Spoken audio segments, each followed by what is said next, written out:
우크라이나 전쟁에 파병이 된 북한군과 관련된 소식이 요즘에 계속 들려오고 있어요. 오늘도 하나가 들려왔는데 우크라이나 군의 북한군이 포로로 잡혔다. 사진으로 공개했다는 내용이 있는데 화면으로 좀 정리해 보겠습니다. 여기 보시면요. 우크라이나 군사 전문 매체가 공개했는데 북한 병사, 그러니까 러시아 쿠르스크, 여기 격전지잖아요. 여기에서 북한 병사를 포로로 잡았다. 지금 얼굴이 보이죠? 얼굴이 보입니다. 북한 군인입니다. 포로로 잡혔다는 내용이 알려졌는데 국가정보원이 오늘 오전에 확인해 줬어요. 여러 가지 이 정보, 각국의 정보기관 통해서 확인했는데 사실로 확인됐다. 포로 잡힌 게. 그런데 우크라이나에서 생포된 북한군 1명 부상 악화로 사망 확인됐다. 포로로 잡혔지만 사망했다는 내용이네요. 홍석준 전 의원님.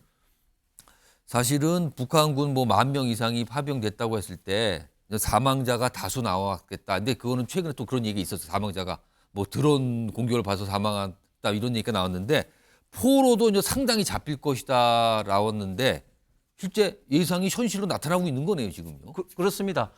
저는 이 포로로 잡힌 북한군을 보고 깜짝 놀란 게 정말 피골이 상접할 정도로 말랐지 않습니까? 그래서 그만큼 이제 보급이 지금 현지에서 여의치 않다. 식수 이런 것도 좀 여의치 않게 되고 있다라는 거죠. 그런 것이 이제 증명된 것 같고, 이 폭풍 군단은 사실은 이제 후방에 침투한 어떤 특수 군단인데 이런 특수 군단이라 할지라도 자체 어떤 전투력은 있겠지만 이런 쿠르스크 같은 대평원에서 완전히 그 시야가 노출된 상황에서 이런 어떤 드론이라든지 이런 어떤 공격을 받았을 때는 거기에 대한 어떤 대비가 전혀 안 돼 있다. 그리고 지금 외신에 따르면은 러시아군과의 어떤 협동 작전이라든지 이런 측면에서도 굉장히 좀 부족하기 때문에 드론이 공격해 왔을 때 러시아군으로부터 있던 지원 사격이라든지 이런 부분도 굉장히 좀 부족하다. 심지어는 북한군이 와서 오히려 좀 짐이 된다는 이런 어떤 러시아군의 그런 어떤 외신도 있는 이런 상황에서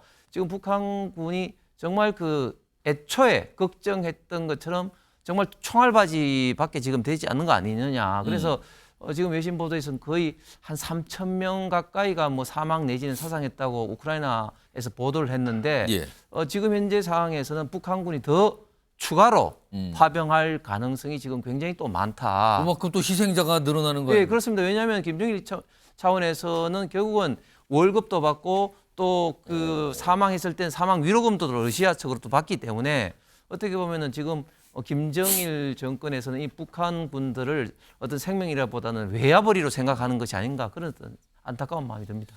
신인영 전 의원님, 향후에 추가적으로 북한군 포로가 발생할 가능성이 있는 거예요. 그렇다면은 그럴 경우에 우리 측 관계자가 우크라이나 현지에서 만날 가능성도 있다고 봐야 될까요? 사실 이것이 이슈가 됐었죠. 나토를 통해서 협력단을 보내면 우크라이나의 전쟁 상황에 대해서도 정보를 얻기 위해서 한국에서도 협력단을 뭔가 보내겠다라는 것이 윤석열 대통령 그 정권의 입장이었는데 이 부분에 대해서 상당히 공방이 됐었고요. 결국에는 뭔가 포로가 잡히면은 통역으로서 역할까지도 적극적으로 개입할 수 있다. 라는 부분에 있어서 그러면 우리가 포로를 신문하거나 고문하는 장소에서 뭔가 이런 것들을 협력하는 것이 아니냐, 인권에 대한 문제는 어떻게 되는 거냐 이런 비판들이 상당히 있었습니다. 그렇기 때문에 지금의 우리 대한민국의 상황에서 비상계엄으로 인해서 혼란스러운 상황인데 어떻게 적극적으로 그런 또 정치적으로 사회적으로 이슈가 될 수 있는 부분을 지금 최상목 권한 대행이 이제 결정해야 되는 상황이 판단을 되지 또 해야 되는 않습니까? 거네요. 그런 면에서 이 대통령 권한 대행이 적극적으로 그런 부분에 있어서의 판단을 할 수 있을 것이냐에 대해서 저는 그렇지는 못할 거라는 생각이 들고요. 결국에는 지금 AI 그리고 드론 이런 것으로 전쟁을 하고 있는 정말 살상 무기가 계속 고도로 발전하고 있는데 북한 군들이 총알바기로 이렇게 한 명 한 명의 목숨이 사라지고 있는 것들에 대한 우크라이나의 심리전이 계속해서 이렇게 공개되고 있는 것이거든요. 하루빨리 이게 최전선에서의 이런 것들이 좀 해결될 수 있도록 하는 한국의 역할은 뭔지에 대해서 조금 더 우리 정치적으로도 고민을 하면서 협력 관계로 가져가지 않으면 저는 이 상황이 계속될 거다라는 우려가 있습니다. 알겠습니다. 마지막으로 북한군 포로 관련 소식까지 전해드렸습니다.